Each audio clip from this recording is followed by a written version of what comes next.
On episode 68 of Chit Chat, our special guest is Eric Lang, an up-and-coming designer who's looking for his first big break.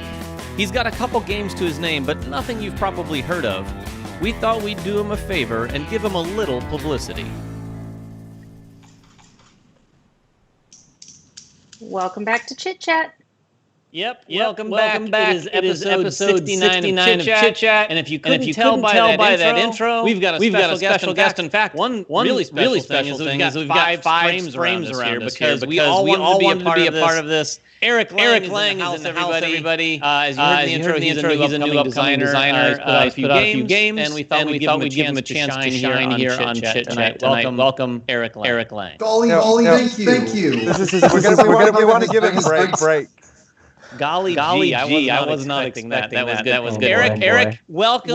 We're going to dive right in and talk about all sorts of things. Try to have some fun with you tonight. Hopefully avoid all sorts of controversy. But Jeremy, before we get to any of that, can you please tell us who won last week? Right. So last week we gave away a copy of Divvy Dice. That's going to Wendy Urschel. Just email us at manversusmeeple@gmail.com. And this week, over my shoulder, maybe you can see it down here. This is a tournament at Avalon. It's a WizKids game. It's the kind of pseudo sequel to Tournament at Camelot. Really good game. I've got y'all cut off, Jeremy. They can't see it. Sorry. Oh well. I don't have the copy in front of me. Anyway, it is behind him. We can see it. Trust us. It's there. Just make a comment and you're entered to win. That easy. All right. David. So Eric. Hi. Welcome to Chit Chat. This is not the first time you've ever been on our channel. But it is the first time you've been to Chit Chat. We've had 68 episodes of this. You are on our 69th episode tonight. We've been doing it live all year. Feels like all year. Yeah. Forever. I don't remember. Since the whole COVID thing, and we're still in the midst of all that. In fact, our local government just decided to say masks all times whenever you can't social distance. So that's a good thing. But we're all way far apart from each other right now, so we can safely wear no masks. Yeah. We wanted to talk about a lot of things. One of the things we always talk about on Chit Chat, and we'll get to our games that we've been playing, but I wanted to ask you right off the bat, what have you been playing? Other than your own games, other than the things that you're designing and things like that, but do you play any other games? No. Okay, next question. That was an easy answer. No, but I actually am playing a lot of games, but I'm super boring. So we bought, of course, like you all, I'm sure, I buy a lot of stuff and then don't play all of it. So I have lots of unopened Kickstarter packages. And we still have stuff coming in from Singapore that we moved from back like months ago. So we're in this weird transition period where we have not all our stuff is here. So with all that new stuff that we got, I'm playing Hearthstone, World of Warcraft, and actually I just started playing Slay the Spire, which I've held off on for a long time because I knew that was the type of game that was going to destroy me. And it is exactly that. But I finally just broke down and got it. Yeah, I keep telling Jeremy that he should try that. Have you tried that yet, Jeremy? No. It's addictive. At all. Like if you have addictive genes, don't. You would love it. You would love it. I'm the devil on your shoulder. Eric's the angel. I get too addicted to that kind of stuff. Like the moment I start playing it, I'm done. It would be bad. It really best captures. He'd level out the whole thing in 3 days. Oh, that would be a lot. Sure, I would. It really captures deck building and playing a card game. Like it's really cool. It almost feels like it was a digital adaptation of a board game, which I know it wasn't. This came first, but it doesn't feel that way. Which, very good, excellent. You can tell the designer plays board games, though, right? Yeah. It's definitely in its DNA for sure. Okay, so while we're on the subject, Eric, I know that you have designed some digital board games from basically scratch without having physical versions of board games to adapt, like digital CCGs and things like that. Hearthstone is a great example of one that was not based on a board game. Do you think that this trend is going to pick up? Do you think that we're going to see more board games that are actually video games that never had a physical counterpart? Well, sure. Although, so I guess I wouldn't call Hearthstone a board game though. Like it's pretty solidly a digital game, right? It has its ancestry in board games, but every piece of that is digital. I think. I mean, yes, of course, there's going to be a lot more digital games, and I would say there's going to be a lot more board game, more tabletop game design philosophy in mobile games. But I think even without COVID or anything like that, I think that was sort of happening anyway. Yeah. Because there are just so many more people that are getting into digital game design, grew up on tabletop games, or they play tabletop games for fun, or they secretly want to be tabletop designers. And I know this for a fact. Sorry, my friends in digital, but I see you. Yeah, absolutely. So yeah, you'll see a lot more of that, and maybe even a little something from yours truly. I don't know. Oh, a little hint there. A little interesting. Taste. Big tease. Interesting.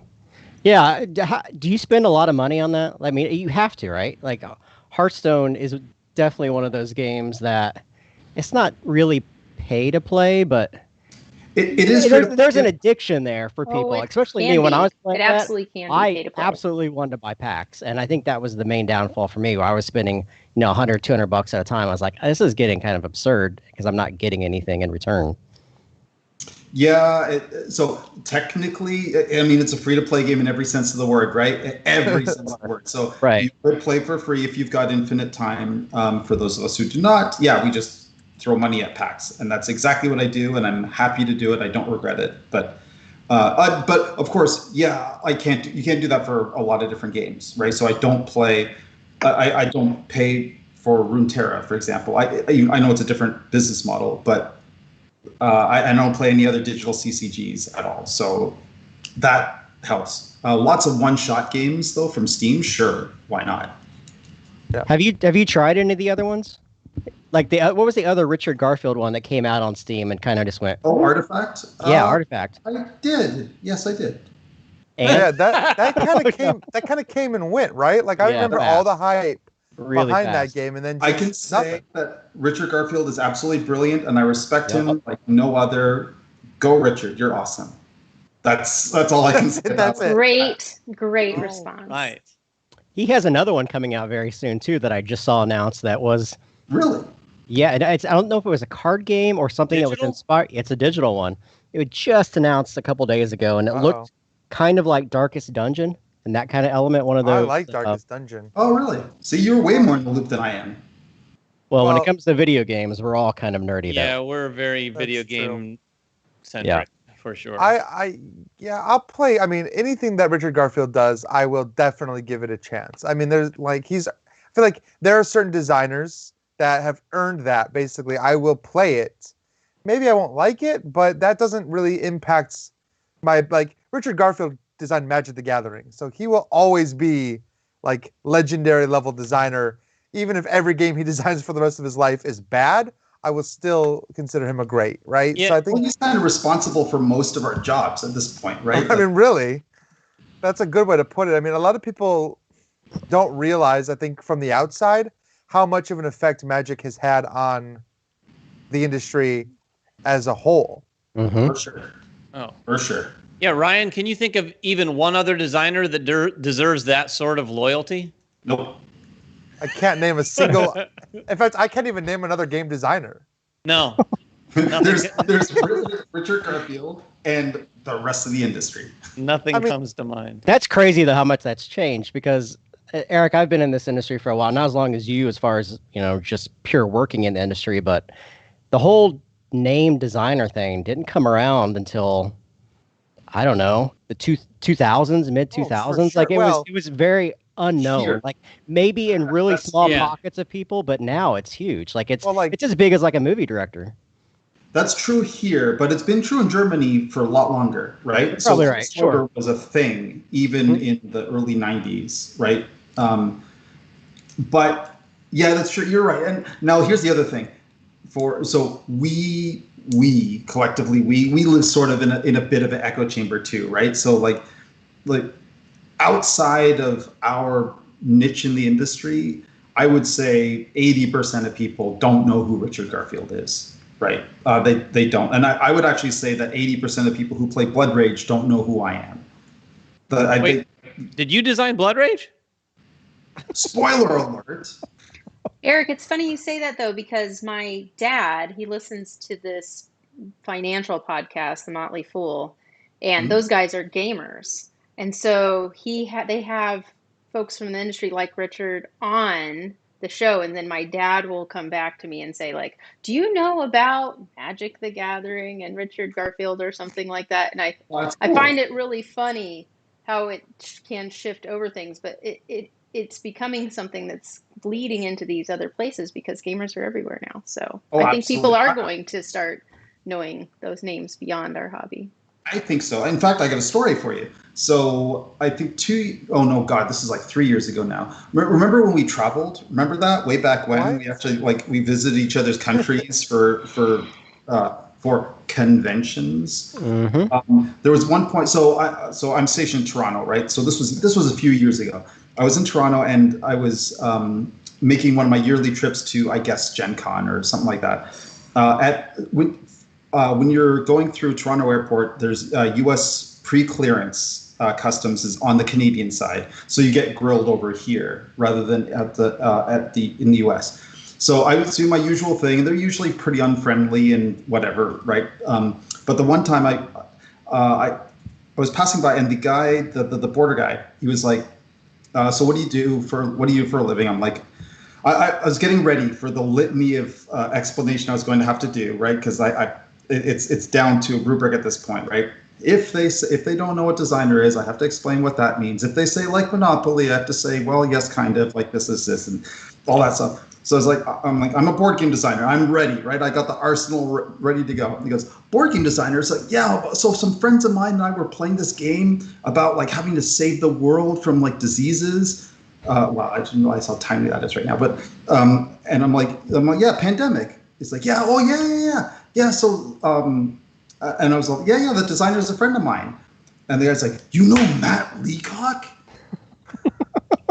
And I don't remember the rest of the conversation. I just remember that the border guy was impressed that I knew Matt Leacock. I'll never forget. This is one of my favorite stories, and you might enjoy this, Eric. We were all at Grand Con, I think it was, a couple years ago, and we happened to be checking into the hotel at the same time as Rob Davio. Oh, yeah. You co-designed Death May Die with Rob, and Rob's been designing games since Hasbro.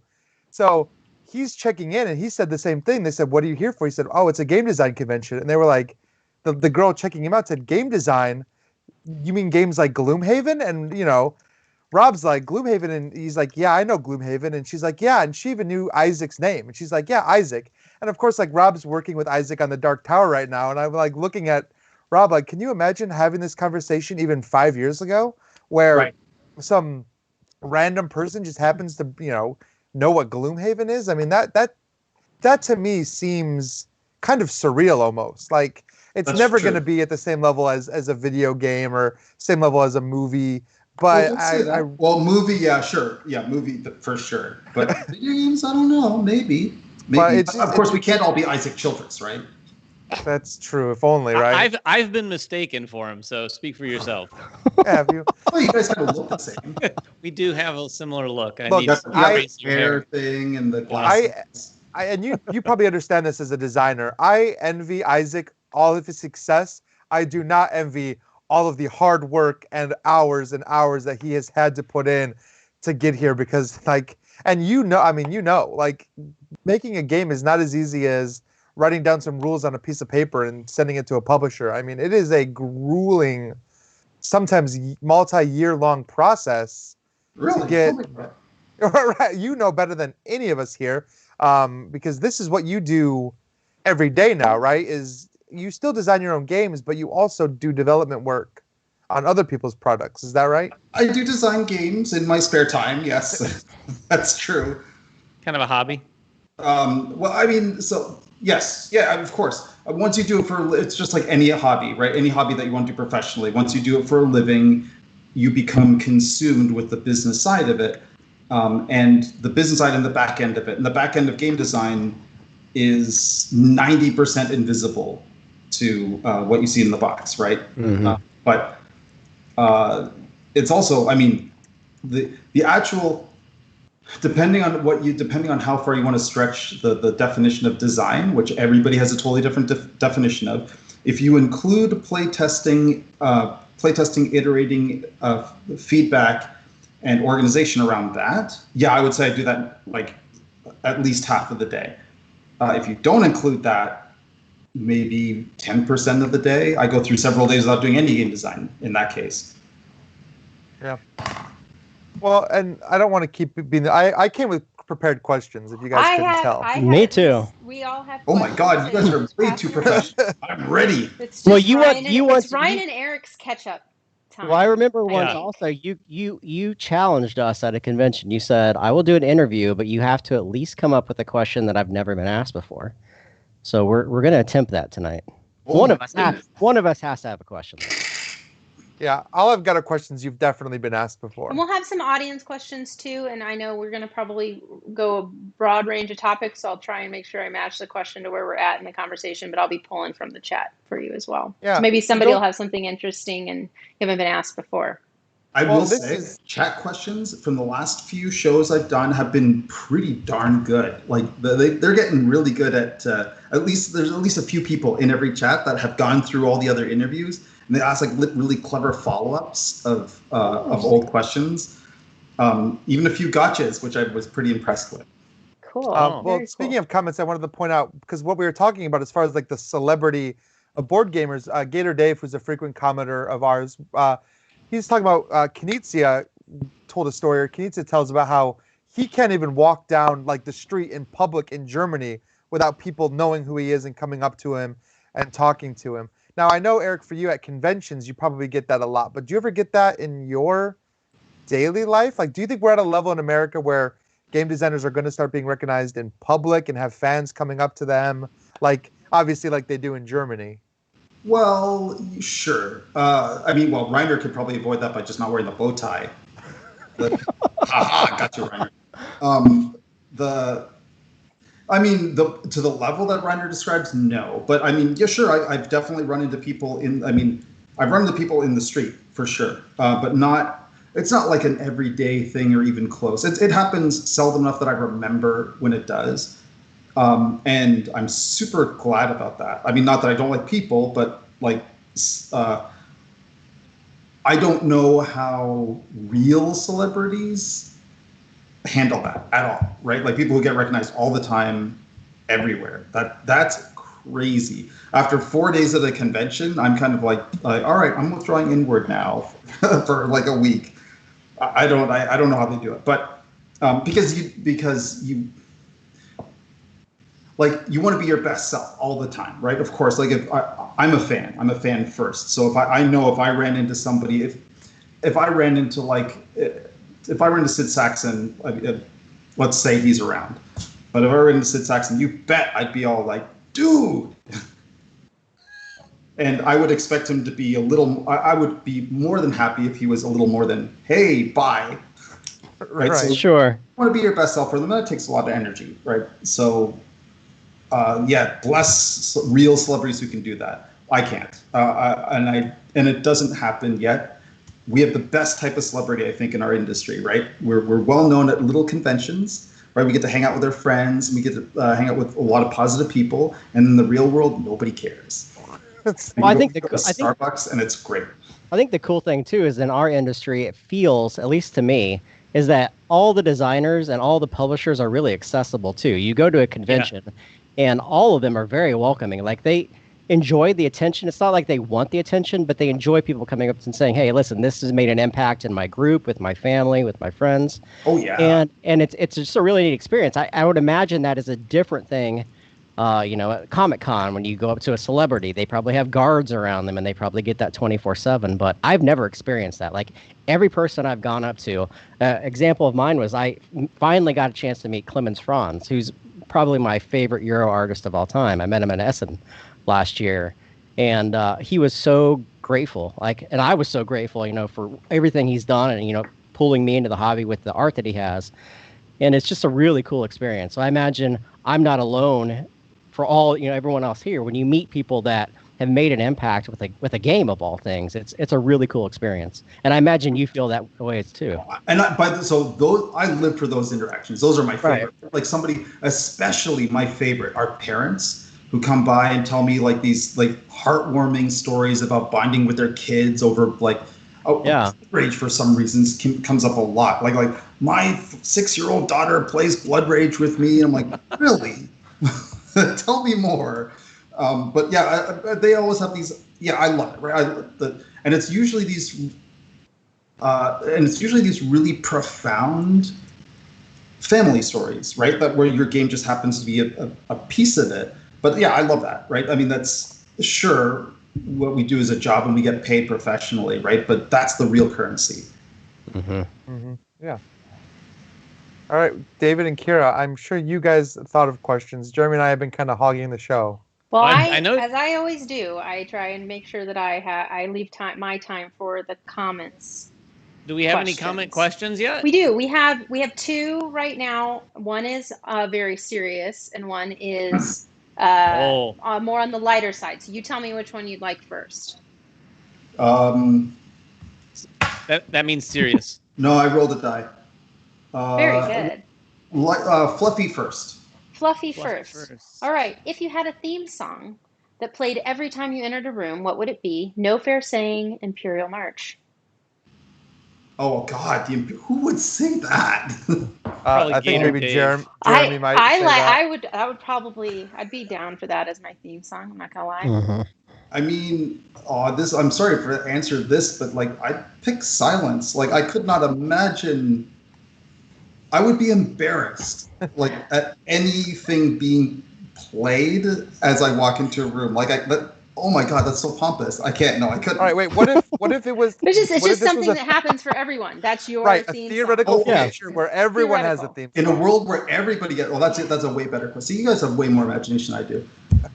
But you see, so I'm a huge music nerd, right? As much as I'm a game nerd, so I couldn't pick one song, right? I'd be like, nope, silence. It has to be only one song, silence. It would have to be contextually appropriate, mood dependent, and crowd dependent.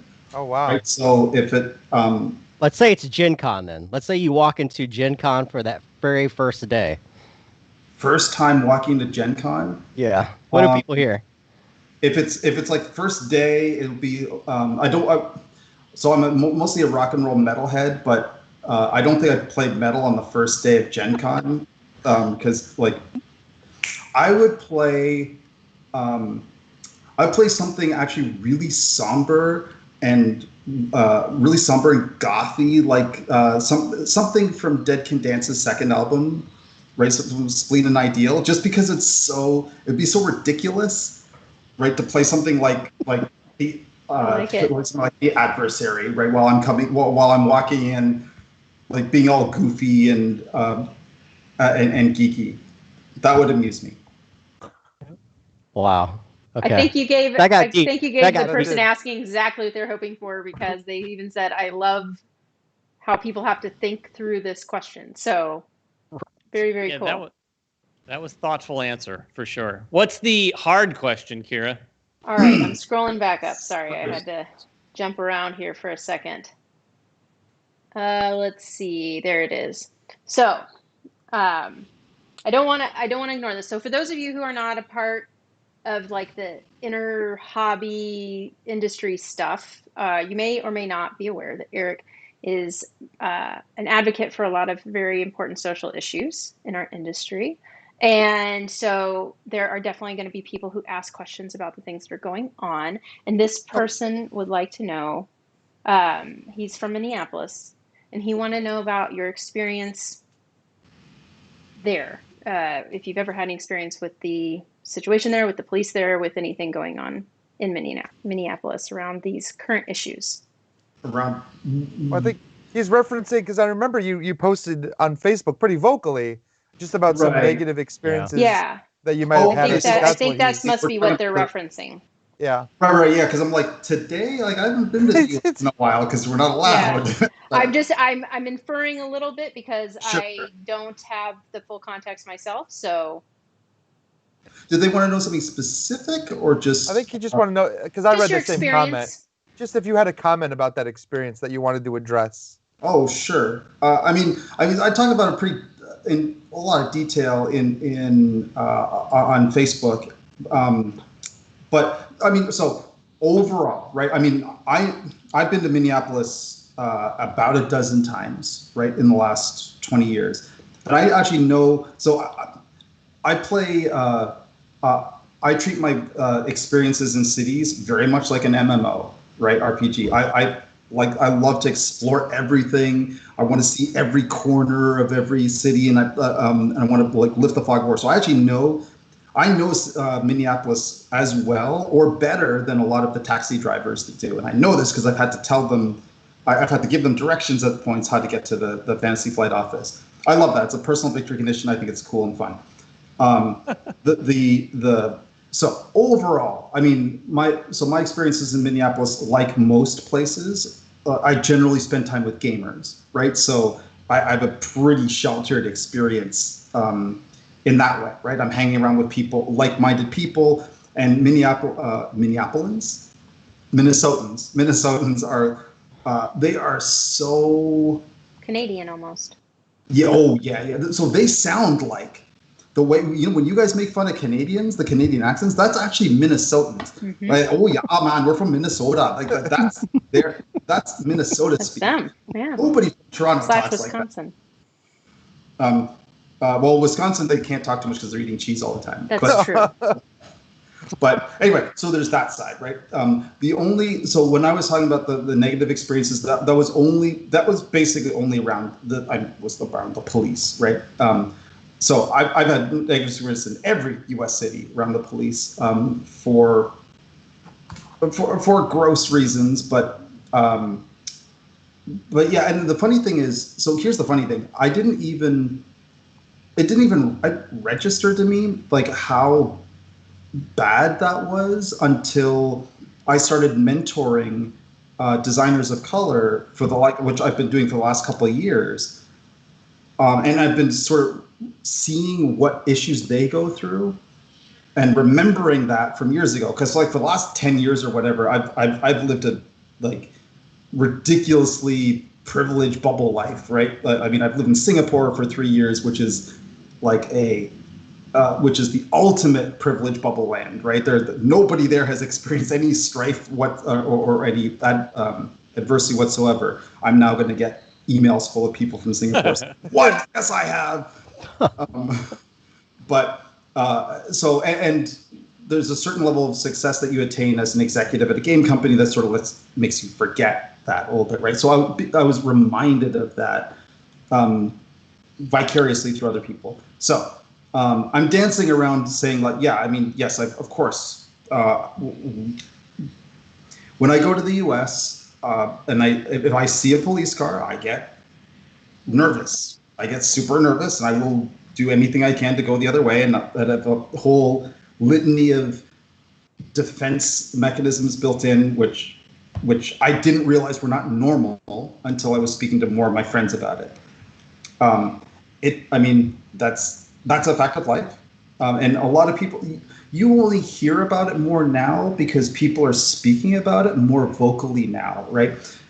Nothing's changed in the last 10, 20 years, right? It's not gotten worse or for any reason. What's happening is that people aren't being punished or persecuted for speaking out about it. And of course, the internet has a Doppler effect over marginalized voices. So people who are angry about it and actually being given a platform for it, you're just hearing more of that. That's all. That's the only difference that's happening. So that's what I'm telling people, right? Like, just because you don't see it doesn't mean it's not happening. And of course, that you can copy paste that among every minority group, among every issue, and including in our industry, which is a little bubble of its own, but we have that stuff too. Mm-hmm. Absolutely. A good answer. Thank you. All right. Well, I saw a great question. A happier question. Yeah. A happier question. If you don't want to, if you don't mind like switching, because I thought this was a really great question. And actually, really quick, there was a great comment, and you might not know this, but Ralph is saying that his son's best experience was you signing his copy of Blood Rage for his son, which that's the kind of stuff like being able to touch people's lives. Like you might not even know when you're signing a game, like the impact that you're having on a kid, or just how exciting that is for somebody to have. You know what? I am aware of that. I've been made aware of that repeatedly over the years, and I definitely appreciate that. Like I appreciate which is why, right? Like that's when we talk about how energy draining that is. It's not a negative thing, right? It's just because I want to make sure that, like if we're having a fan interaction, I want to be for that fan what I would imagine I would like to have if I were to meet like one of my Hollywood heroes. Yeah, Speaking of which, who is one of your Hollywood heroes? Ooh, that's a great question. You know what? Or who, like the Hollywood? Pick one. I'm gonna find out next week. They're like a jerk, or they kick animals or something. Like it's crazy. So, okay, who's your favorite Hollywood heroes who may or may have not kicked animals? Well, I'll tell you. I would have said. I would have said Joss Whedon, right? I grew up on Joss Whedon's TV shows. Now, I mean, I've learned over years that he's kind of a womanizing prick, right? But he was terrible to his wife and all that, so he's not a good person. I still love his stuff, though. I grew up on. So his writing is actually what got me into television writing, and I actually went to school through it vicariously through my younger brother. And while I was working at Fantasy Flight, on the side I was writing TV scripts for these mythologically based epic TV shows. They were all bad, and I'm not going to share any of that with you. But yeah, I was highly inspired by that. Right? I also love David Mamet, who's probably a jerk. I mean, I just the way he writes, he's probably a jerk. But so this brings up an interesting question, and I think this is kind of not back to a serious question, but somewhere in between.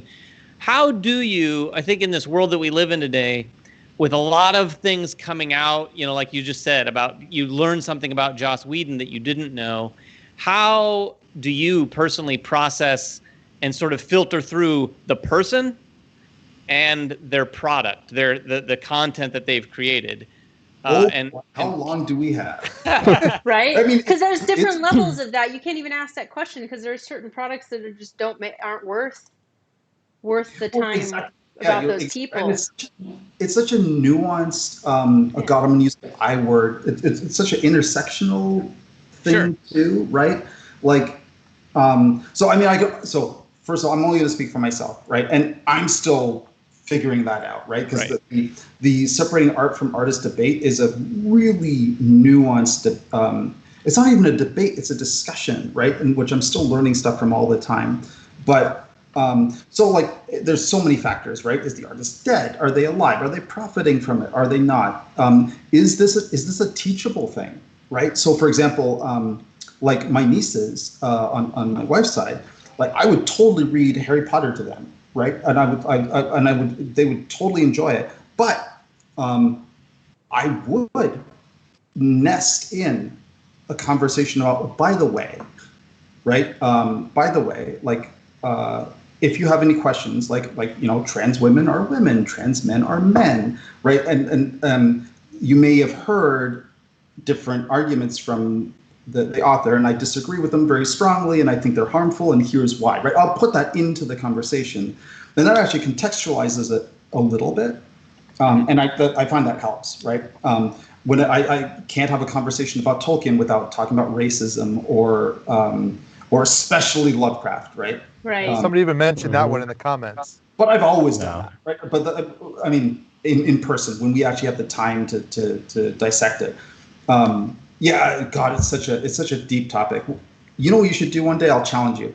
One day you should do an entire hour just on that. And just get a bunch of different voices talking about their experiences with it and what they've learned out of it. I'll bet you could easily fill an hour. Yeah, for sure. It's an interesting conversation, and obviously, like some of the things you just touched on, there's a lot of that going on right now. And I think even what you said a second ago about Joss Whedon, like you're still navigating that, and I think we'll forever all be navigating it because there's no sort of like clear-cut answer every single time. Right. But you said. Like Joss Whedon, maybe not the greatest guy on one hand, but I do love his stuff, some of his stuff. It's affected my enjoyment of his art, though. Sure. Right? Like, I go back and watch old episodes of Buffy, right? Going like, huh. Right? There'll be scenes I didn't see in the same light before, going like, well, that's pretty freaking sexist, right? Like it does inform it. You can't help it, right? You can't help it because art is so personal.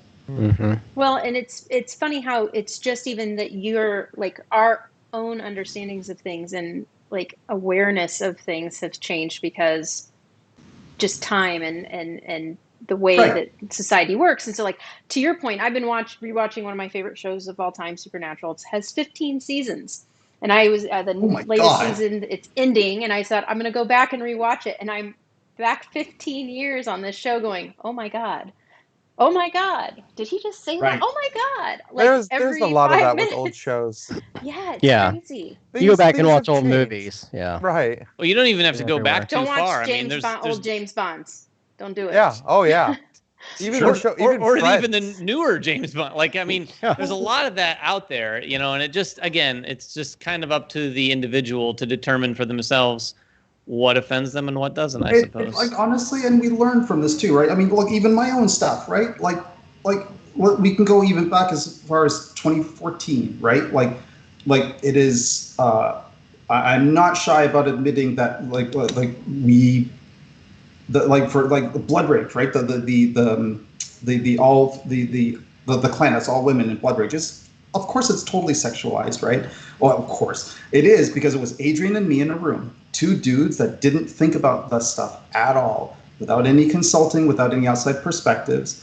I mean, yes, we didn't mean it, but it was built in. We had it. It was a blind spot for us, right? And we now taking flack for it, right? Taking the flack for it, getting called out for it in public, seeing what effect that actually has in the real for the greater audiences I was hoping to expose the game to. That was hugely eye-opening, right? And we're getting better. We use that to try to get better with the next one, right? And now I would say nobody's perfect. We have a long way to go, right? But now, like, I mean, CMON, for example, our staff is almost 50% women. It's something like 35% non-white, like just naturally, right? We sort of pushed for it, but it happened naturally. And the process of the process of getting of art, the process that art goes through to be a little bit better, more broadly accessible, less broadly offensive, is just natural now, because there are people who are working on the front end of that who just think about things more naturally. And at the end, we get trained, right? Quick story: we had a artist who was part of the exhausting argument where you know what it is, right? I've been this dude, right? Some dude comes in, it's like, no, not all women are sexualized in this game, blah, blah, blah, blah, blah. And so the artist, who was a woman, said, well, hold on one second. And she redrew the covers of all of our favorite formative comic books with all of the male superheroes dolled up and sexualized exactly the same way as their women counterparts on the same standing in weird poses that don't make any sense. Yeah. Right. Wearing the little banana bits and stuff, right? Like, and we looked at it and we're like, "Oh, Jesus God!" Right? But we went through that, right? And just showing us the cover wasn't even a conversation, right? Mm-hmm. Like, that was eye-opening, right? And yes, you get defensive about it, but we're professionals. Our job is to be better at this. So, it helps, right? So that was a long way of going. I don't believe in the binary of somebody's good or somebody's bad. We're all at a different point on the spectrum of trying to be better people in general. We all have our own issues, right? But we definitely shouldn't be afraid to address it, right? Address it in ourselves and in people around us. And thank you for coming to my TED Talk. Damn it, we're talking about Well, I'll tell you, Eric, a lot of people in the comments want you to know how much they appreciate you sharing your experiences with us and your vulnerabilities about these topics and what you've learned through them. So I just want to make sure that you know that the comments are very, very enjoying the conversation we're having right now. Oh, okay, great. Thank you. So I wanted to put Jeremy on the spot so that Jeremy could put you on the spot. Ooh, Jeremy, do you have a tough question for Eric? Come on. I've got 2 questions, but these are so out there, I don't even know if I should ask them at this point, but I will. Oh, no. You can't do that. You know you can't do that. All right. So first question is, you have to listen to it. All right. In your opinion, and wait for the whole question. All right. So in your expert opinion. Is this a stacking question? No. Okay. Well, yes, because I know that if I ask Eric the first part, he'll just answer it and not say anything else. So I have to ask both parts.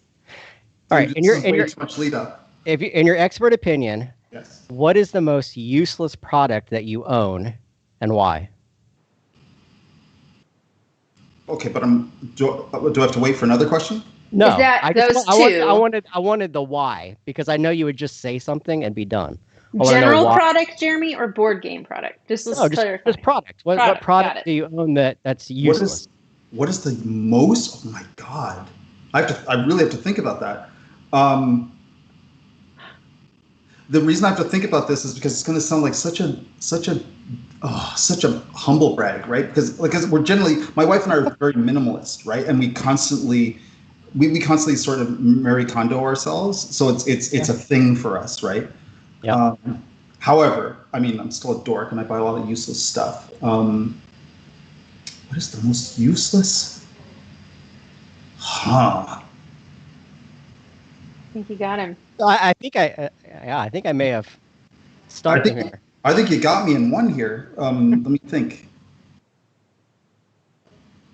All right, so I have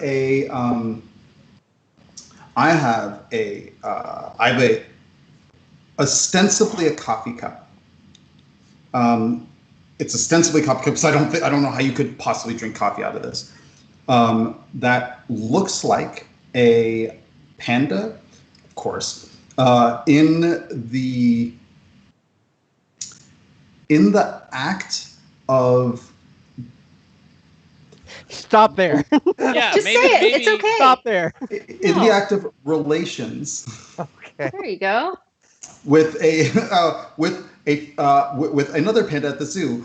Now the reason why we got it was because it's awkward and weird because of the stereotype, right? Everybody knows the stories about pandas don't do that all the time, and you hear stories of zookeepers having trouble getting pandas to mate. And I saw this thing, I was like, oh my God, that captures the panda extinction issue in one thing. Now it's a coffee cup with 2 pandas doing the thing. That's probably the most useless thing I have, but it is amusing and I like it. I'm going to put out there that by sharing this story on our program, it is now the most useful thing in your life. Like, that's... You know what? Okay. You just said something that made me, because I've been reading the comments too, and there was a couple that jumped out at me that are all kind of the same thing. But Eric, you are probably one of the more humble people in the industry. I mean, we all kind of know, like, you would say, oh, I'm just doing my job, whatever. But even for you, has there been a moment where you have either designed a game and immediately said, this one is going to win awards, or B, designed a specific mechanic where you've sat back and said, like, dang, I am good? Like, have those moments happened to you? These are questions right from the comments that I think are very interesting. Ryan's interpretation, at least. Yeah. Well, I mean, that was, they said... It doesn't specifically need to be dang. Well... Golly darn it. Yes, there you go. So, and I'm trying to imagine what the original comment was, sort of filtering it through Ryanese, right? Ryanese. I'm trying to say exactly what they... No, it's all right. It's all right, dude. It was along those lines. Like a mechanic you've designed where you've sat back and said, wow, like, that is an amazing mechanic. I am really good at this, basically. Basically, when were you super proud of yourself and vocal, even if just to yourself? Yeah, and then somebody else said, what the most rewarding accomplishment of implementing a game mechanic, potentially? So I kind of mixed a couple comments together. So this is going to sound weird. So I've had a lot of moments where I've designed a mechanic, specifically mechanic, where I've come up with something and I was like, wow, this is really clever. Now the reaction that I get out of that actually is sort of a red flag, right? That immediately, usually when I come up with something like that, my first thought is, this is going to be distracting and I don't think this is actually serving the game. So I very rarely get excited over stuff like that. Now, this is years and years of conditioning, right? So most big box games that I've done have had at some point in their development some crazy, innovative for the sake of being innovative, new, different thing that I've since cut from the game and made the game much better. Like Rising Sun, for example. Go talk to any designer that's part of my regular game groups or regular designers. Ask them about the Rising Sun dials, right? That it's a gimmick mechanic that was actually at the heart of Rising Sun for a whole year. I think I even played a copy of that with Tom Vassell, maybe at some convention or something. It was super clever. I've never seen anything done like this, but it was so clever and so distracting that the only thing people remembered were the technicalities of how clever this little thing was. And I had to compromise so much of the game around it to showcase that cool, clever bit. And as soon as I took that out and replaced that with the way mandates work, which is a little bit less original, but totally fits the vibe I was going for, the game was much better. So when it comes to mechanics, I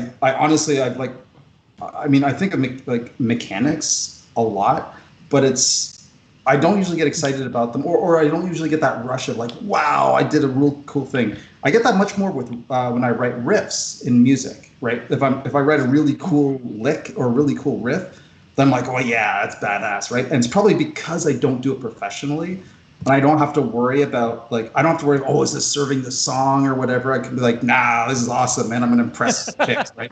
Like that. I get that with the stuff I do non-professionally.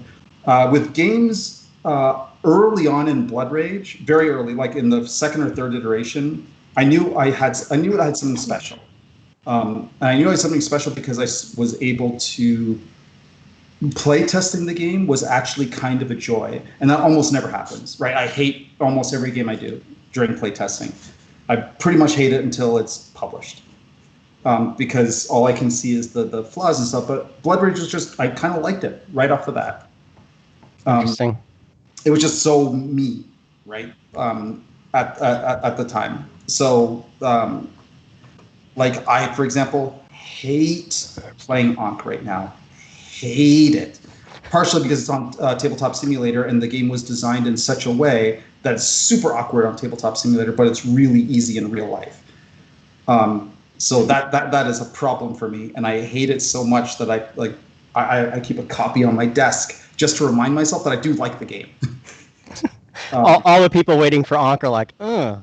There have been a lot of comments. It's because we're at that stage, right? Yeah, I know. This is your clip, right? This is your Fox News clip, right? Like everyone's, I hate Ankh, right? No, say that again. There you go. Just so we have the soundbite. Yeah, exactly. But the reason I do is because we're at exactly that stage right now. We're wrapping up the development, and all we see are problems, and we've done so many reps of the game. I'm sick of it. In 8 months, in 8 months after I've not played the game for a while, I'm gonna be overjoyed to just play it for fun again. But right now it's this game's turn to hate. I hated Marvel United for a long time. Until I hadn't played the game in like 6 or 7 months, and now that's out, and I had to play it on Tabletop Simulator with the Queklo guys on Discord. Jesse, so much fun, so much, because I forgot I forgot all of our development decisions. I forgot all the pain that we went through. I just played it for fun, and I loved it. Absolutely loved it. Did I hear a good segue? Yeah, of Marvel United. That's what everybody wants to talk about. No, let's actually segue into that. Let's talk about the games we've been playing, because we'll be talking about Marvel United. Before I talk about the games I've been playing, Eric, I do want to say thank you for all the stuff you've done. I have my top 3 Eric Lang games of all time, and I don't think I've ever told you the games that I love that you've done. I love all of them, but my top 3. I love it. My top 3. Chaos and the Old World. Yeah. Well, I already said Chaos. What are the other 2? Oh, I wouldn't have guessed Chaos. Oh, I'm going to be wrong on all of these then. Yeah. Well, now that you know Chaos, maybe that can inform your other guesses. So then I'm going to say Rising Sun. Nope. And see, I'm wrong. See, look at this. I'm so wrong. Now, I might say Death May Die because you've been gushing about it recently. Nope. I'm the gusher on Death May Die. All right, I'm wrong about everything. I love it. So my number 2, you co-designed this, or at least I'm not sure if you co-designed it or if you helped with some of the mods in it, but Knizia and Christian Peterson. Lord of the Rings Confrontation. Love that game. That's one of the games that will never leave my shelf forever.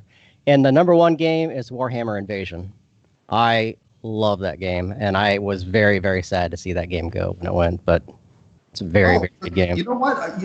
It's one of my favorite games of my own, too. Like, I like playing it for fun. I'm actually... Wow, here's a soundbite for you. I'm glad it's done.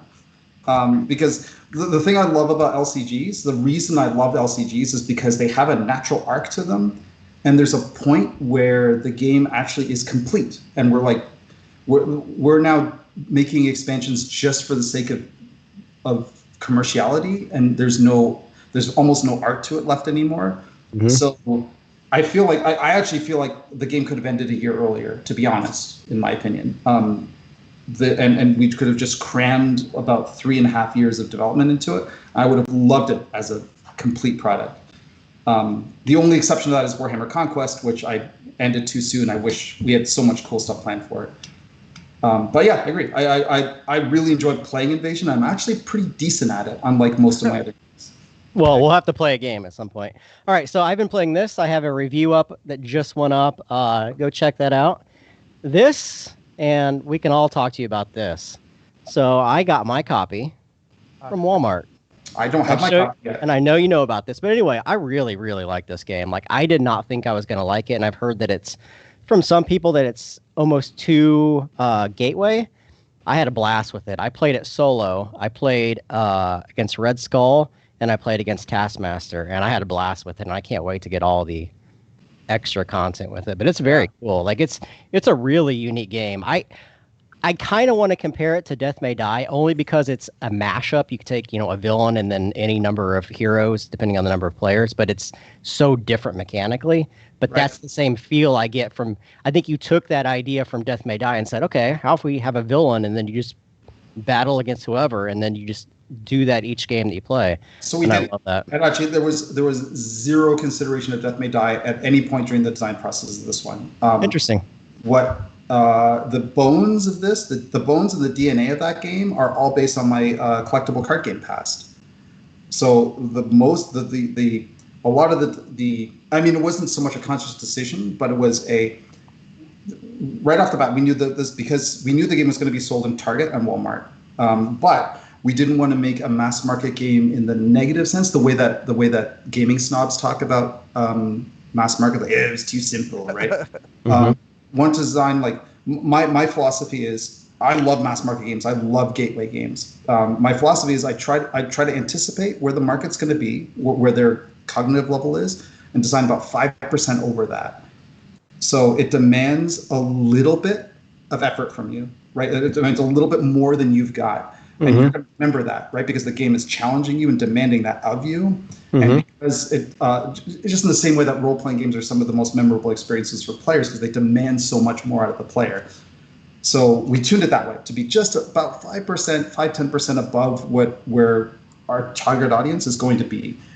And then everything about it, the way it was built was, well, how do we build this thing, this engine for replayability and capturing as much of an essential vibe as possible with the cleanest, not just mechanics, but the cleanest execution, right? So you spend very little time on fiddly stuff. Anytime you're spending time on fiddly mechanics, you're doing it specifically because we wanted you to be fiddling with it. Mm-hmm. very, very few vectored or layered effects, very few considerations that you have to worry about outside of your turn or when you're planning, and of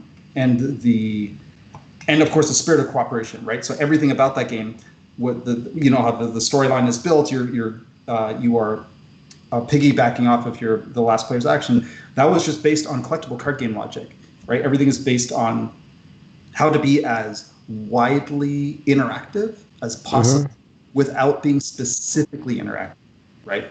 So like what I mean specifically is, like, I don't want to ever make a card say you must play this with Ant-Man, right? That's parasitic and gross, right? But have cards that have natural synergy with each other, but a different kind of synergy with another hero. That's what we were going for as much as possible, right? If that makes sense. No, I think you nailed that. I mean, it is such a simple game to learn. Anyone can sit down and play that and go through the rules fairly quickly. But there is an underlying complexity to it that people have to pay attention to do well in it. Like, I came very close to losing both of my matches. I won one with 3 cards left in the Red Skull deck, and I won Taskmaster with 2 cards left. So I really had to plan out my turns and figure out how to, pare those enemies down, which I love. Play on easy? What's that? Did you play on easy? Well, heck yeah, I played on easy. No, I didn't play with any of the. Yeah. So really quick, we have a little bit more time because I'm seeing some questions, and these have been popping up the whole time. Correct me if I'm wrong, but Marvel United this is CMON's first game that was designed specifically for mass market. Is that right? Like, designed directly for Target, Walmart, to go on store shelves? Yes-ish, right? So, yeah, yes-ish is the best answer I can give you. So it's a cooperation with Spin Master, right? So Spin Master came to us and said, we have the Marvel license. We want to do a Kickstarter release and a retail release, and we want to put those together. So basically it was literally the peanut butter and chocolate moment for me, right? It's like, oh, something for Kickstarter that's also Gateway, that has to bridge the gap and appeal to both audiences. Like, all right, here we go. And it's Marvel, right? And it doesn't matter how much, didn't matter how much Dice Masters I've done, I never lose my appetite for Marvel. Now, it was also hot off of another collaboration, Munchkin Dungeon, with Andrea Carvezio, who, we have amazing chemistry. We just gel. Like, we are, to use a music reference, it feels like Lane Staley, Jerry Cantrell, right? So any of you Seattle fans, you'll know exactly what I'm talking about. Like, it feels like that kind of musical chemistry with us. Those are the 2 lead vocals of Alice in Chains, for those of you who don't listen to music. Jeremy's doing his dad rock face there. I knew it had to be someone from Seattle, as you said. And I know it wasn't Pearl Jam. That's the only Seattle group I know, except Nirvana. But so yeah, we have this really great chemistry, and so the two of us working together on that, there was just every possible opportunity. So yes, it was designed specifically, so at the end of the day, we knew it was going to be a retail release, but it also had to be epic in scope and offer you that boundless vista of possibility that a regular CMON game does. So we did that just by doing a collectible card game in a board game form, right? A simple engine with enough hooks for depth that can give you tons and tons and tons of not only replayability, but even more of the same is still fun. Now, the expansions, by the way, are not only more of the same. We do some pretty crazy stuff in it, which you may or may not have seen yet. Yeah. But yeah, absolutely. Now, when I've said yes-ish, we actually, during my 3 years so far at CMON, I have commissioned and sourced a number of games specifically for mass market. They just haven't come out yet. So Unite is the first you're hearing about. The mass market process for us takes a lot longer. So you probably won't. Sugar Blast. You saw Sugar Blast, right? Is it out yet? It's not out yet. Oh. So I signed that 2 months after I started. Right? That's how long that process takes. So does this mean that maybe, I don't know how much of this you can say, but is this the start of a trend? Are we going to start seeing more CMON games in mass market than maybe we've seen on Kickstarter, or is there going to be a balance there? So I'm being this is a cagey professional face here. Cagey anyway. Let's say we opened a door to a magical land of candy and chocolate that we like. That's a pretty good answer. Wait a minute. Are you doing a new Candyland? Is that what I'm hearing? Done. Yeah, you heard it here first. Candyland Legacy. It's Candyland with miniatures? Right? So Candyland, the H.P. Lovecraft universe, right? It's Cafandyland. Cafandyland. Oh. We did not rehearse that, everybody. Not at all. That's great. So who else is talking? I mean, what else have you been playing, Jeremy? Just basically. Well, the only other game that Kira and I got a chance to play, Massive Darkness 2. Yesterday. Oh, you did? Tell me about it. Really good. Like the asymmetrical powers. I can talk about anything right now, right? Yes. I think I can. Yeah. So Sure. each of the classes. It doesn't matter the character that you have, but it's the class. Sorry, Jordan. Can I interrupt you? You only played Core Box, right? We played the Hellscape one. Yeah. Is it called Hellscape? Sure. Yeah. Let's just be careful not to talk about anything beyond that. Didn't come in that box in case you've tried it. Sure. Well, anyway, the biggest difference I found was the asymmetrical powers of all the characters, which is really unique. You know, in the past game, all the characters kind of blended together, but here, each player has some kind of unique twist. And when I say unique, I mean really unique. The way that you approach leveling up, like I was a rogue, and it was a bag builder for me. Mm-hmm. Kira had this berserker who used her health when it was depleted on a board, and then that health would make her do different types of actions. And not only that, but each of those actions also have leveling cards that can go under them that make them more powerful. The mage has this amulet that twists, and then you can spend magic to let it do different actions, and you can kind of combo these together. And all of them have really, really unique powers. See, now you've got me psyched because I loved the first Massive Darkness. Yeah, it sounds amazing. Well, and I'd never played cool. before, so and I really enjoyed it. I really enjoyed it. I loved how powerful I was. Yeah. There's a sense of progression in that game that you feel like as you start to acquire more dice and better dice, and you start getting more abilities, like you start to feel powerful, and that's very cool. Oh, that's awesome. So that's a great example of. So that's a game I was not designer or developer on, right? But that was my role in that game. Like with a lot of other games, is only as director, right? So I'm the pain in the ass in the room, who was always like, no, do it again. No, do it better. No, do it again. No, do it better. Now, I want to be clear, right? I'm not saying that this is not a disparagement, any stretch on Alex and Marco, the designers. They did a great job. So what part of my job is to set a vision for a game, right? And so Alex was the lead developer of Massive Darkness 1, and we sat down, right? And we were like, my only contribution here, right, was to go, this game has to be fan service, right? We don't want to be too clever. We don't want to be too indulgent. We don't want to show off how smart we are as designers. This game is to serve what the fans want. And to Alex's credit, before our meeting even, he spent months and months and months scouring the entire digital landscape to find out what people were enjoying, what they were not enjoying, anecdotally. He read through everything, right? And then put together a plan of what we were going to do. He did have some stuff that was too clever, and I told him to cut it. It was good, and to his credit, he did. And he focused on this, right? Because when I saw, this was one of like 4 or 5 features, right? I'm like, no, this is the feature. This is the magic, right? Because their inspiration was MMORPGs, right? That's MMORPGs. You can feel that. Yeah, you can feel that. Yeah. It's a simple game that's really about about energy to damage output, right? But it's not about it's not about what do we do. It's about how we do it, how we manipulate our stuff, how the classes feel different, and they did such a good job of capturing that. And there's more. I don't know how much they showed you. Obviously, it's a CMON Kickstarter, so there will be more other stuff.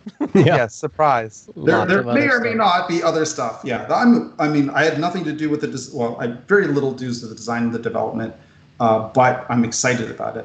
Yeah, we are too. It was cool. That's all I have. What about you guys? Ryan, why don't you go? Oh, sorry. I'll go. No, go ahead, Ryan.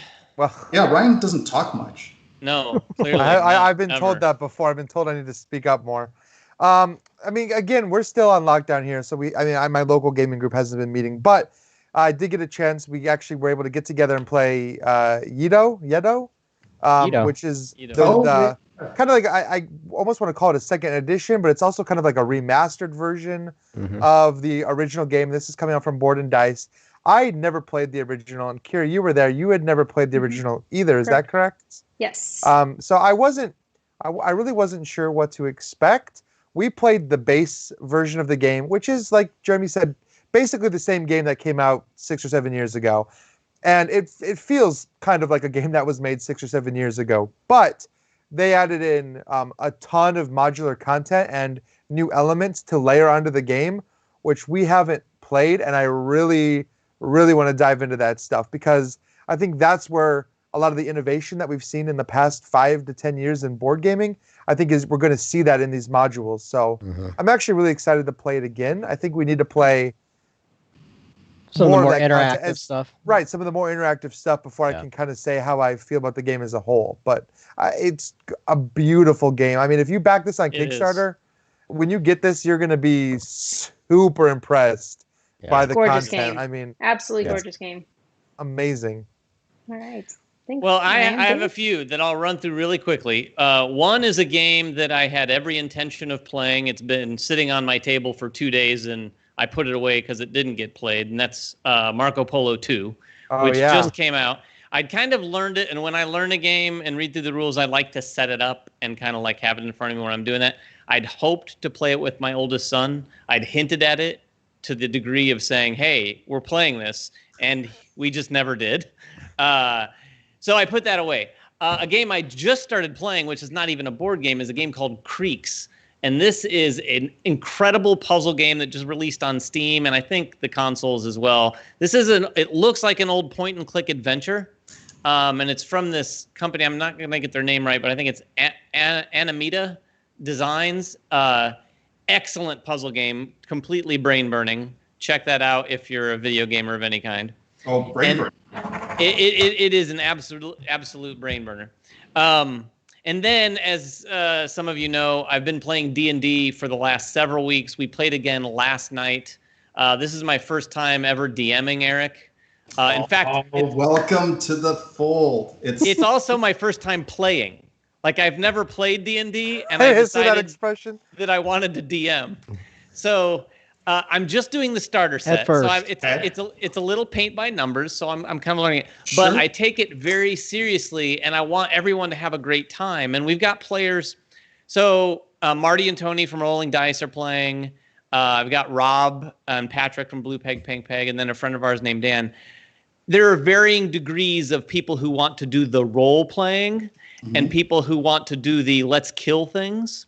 So it's very interesting finding that balance as sort of an orchestrator of fun, if you will. But last night we had a nice, simple little 2-hour session that I think went really, really well. We had a little bit of role playing, and we killed some sort of bad guys in the local village. So it's going well. God, I could talk about D&D for hours, but good for you. It's fun. It's fun. It is overwhelming. Like, I find myself right now, and this is the last bit I'll say, we are in sort of this hub town where it really opens up as a sandbox in the module. And I'm really afraid that they want to go do these things when I've prepared for them to do these things over here. So last night they're like, oh, let's go kill those orcs. And I'm like, or maybe you could go do this. So they picked up on my hints, and it's going well so far anyway. Cool. What about you, Kira? I'm excited for you, man. Yeah, it's been fun kind of listening to his stories each week here, because it's about all. I mean, we don't hear about a lot of it in between Chit Chat, because you kind of share it. You wait to share it with us once we're here. Yeah. Plus, so it's not safe for public, most of it. not with Robin there. No way. No.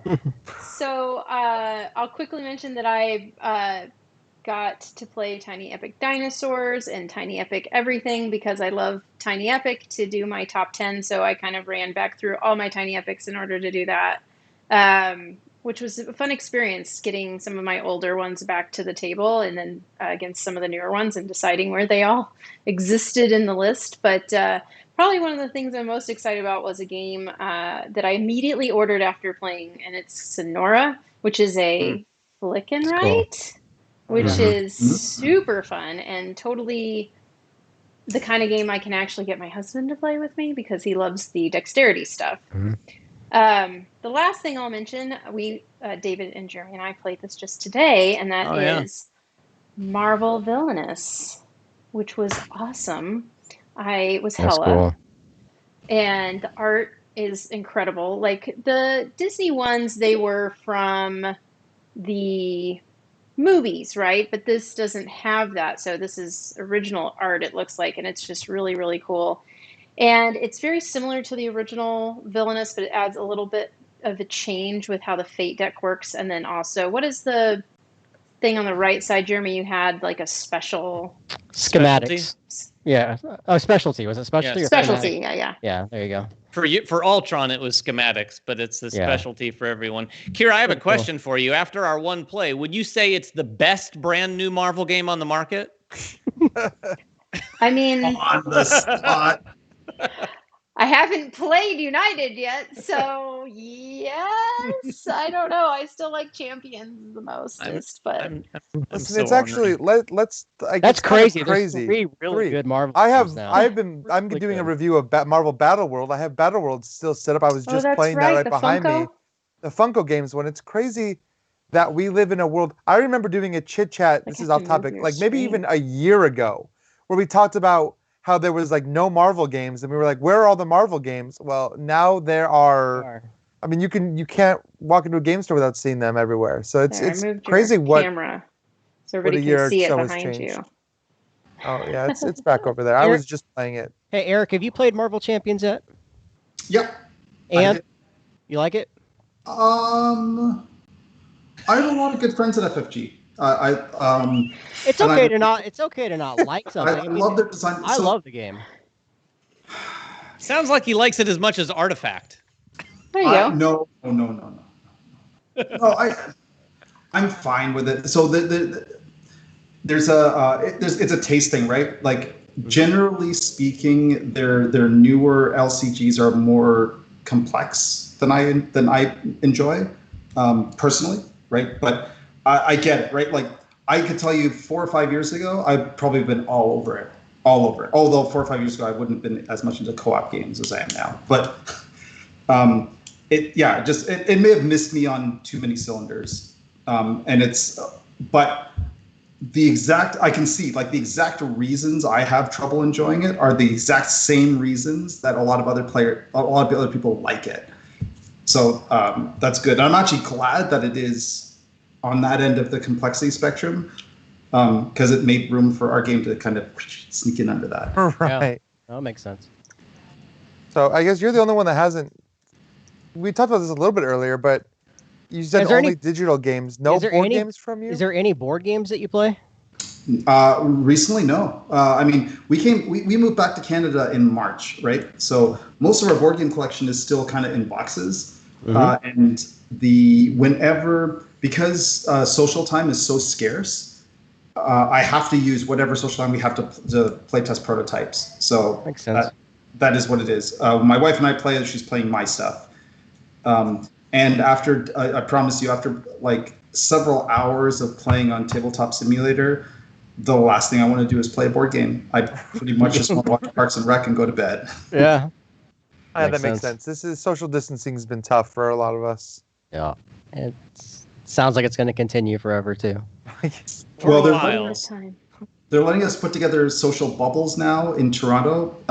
So I'm taking a little bit of advantage of that and starting to very selectively play with some a small number of game designers. So we're starting to get some of that energy back. And I could tell, like two of us got together and we did a prototype. We went from 0 to prototype in one session. So there was so much built up. Yeah, there was so much built up energy there. And I'm finally excited about getting games to the table again. So are we. We are too. I think you guys have behaved a little bit better than we have down here in the United States of these Americas. Yeah. I'm going to ask one more question because this one just popped up, and then we'll let you go, Eric. Cyberpunk. It's about ready to hit. My brain's going crazy. I cannot wait for the video game to come out. And I named Cyberpunk in my top 5 most anticipated for this year. I know that it's not going to be this year. Where do you stand on development? So, Cyberpunk. So I love Cyberpunk. They're the guys at CD Projekt Red. They're excellent designers. They're good friends of mine. That was a false lead up. So I hit a couple of snags in the card game design. I threw away the design I've been working on for the last 8 months or so. Wow. It was fine. It was a good game. But it wasn't special. It wasn't amazing. And the funny thing is, and it was a vision problem, right? So I kept tuning it, and I realized it was a vision problem. The things that I could clearly see players were getting excited about were the parts of the game that were minimized, and every time I expanded it, the game got beyond my complexity threshold.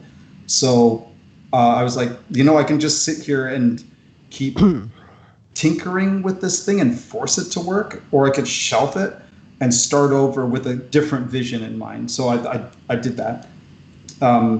So it's done when it's done, but it's not done. Okay.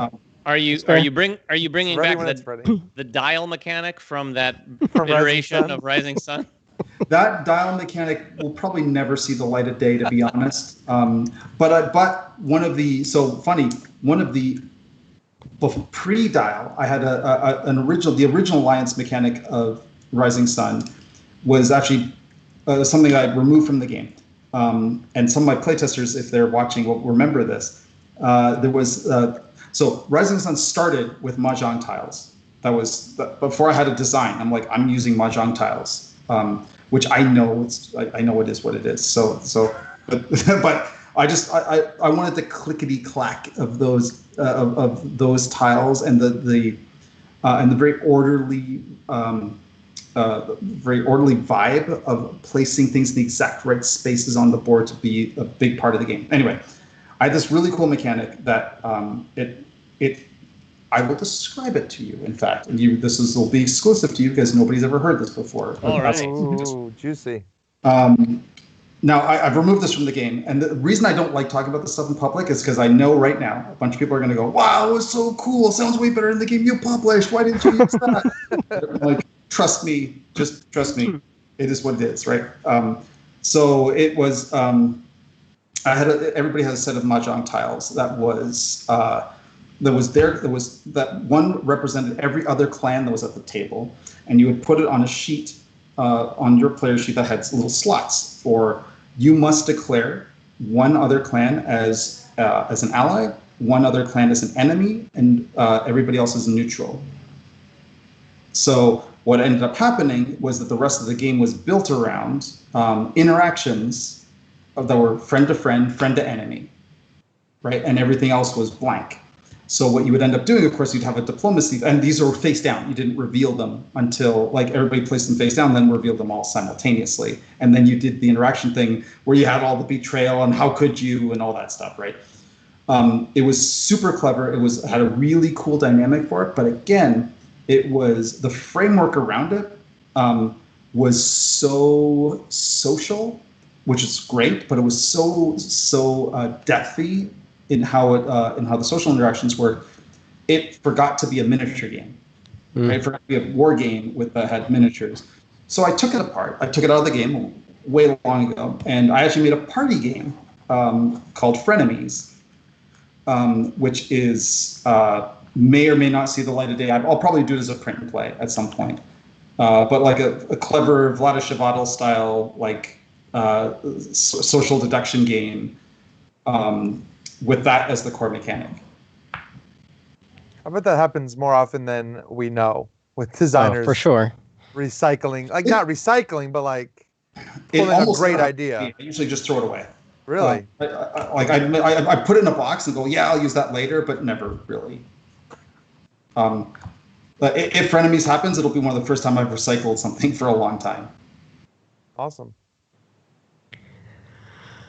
Well, I think that's it. We can't. We've gone well over an hour. We told Eric it would be around an hour, if that. I knew that was good. Okay, Eric, we did say it would be an hour, depending on how long Eric took to answer some questions. Yeah, I am sad that we didn't get to use Eric's drawing of Ryan. I tried to put both your names together.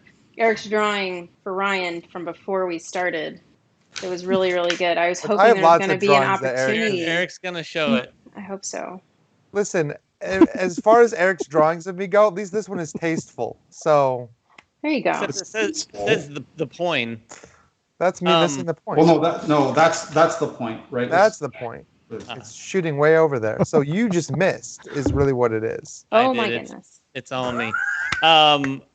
Before we go, Eric, I just want to say one of my favorite things about tonight was the fact that you think Reiner Knizia watches our program.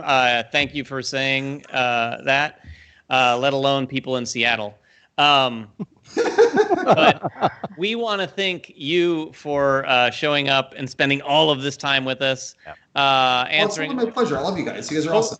Hopefully it was fun and conflict-free, and you'll be back again maybe sometime in the future when we commit that entire hour to discuss art versus the artist a little bit more. I like that. Oh, you should, but to be honest, you should get people that are more sophisticated in that particular realm than me. And there are. I promise you there are. Those are the people that regularly school me on this type of stuff. Nice. And see, recommend us. There's that Eric Lang brand of humility right there to cap. No, it's true. Like, I know. I'm just teasing. It's true, but we'll happily come back someday. We'll talk about we didn't talk about pandas. Oh no, we did. We talked about pandas once. That's right. Oh, we did talk. You're bringing up your panda cup again. I just want to thank you also, Gator Dave, who is a frequent commenter. Spent a good portion of tonight's episode researching that mug on the internet, and I think he's probably purchased one. Really? Yeah. No, I'm not. He says he thinks he found it.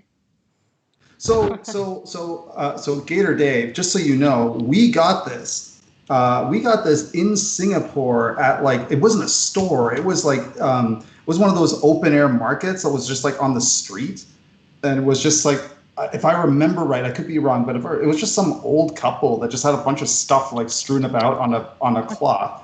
It was one of the parts I loved about the markets down there in Little India in Singapore. That's not to say that it wasn't just a derivative product of something that was out here.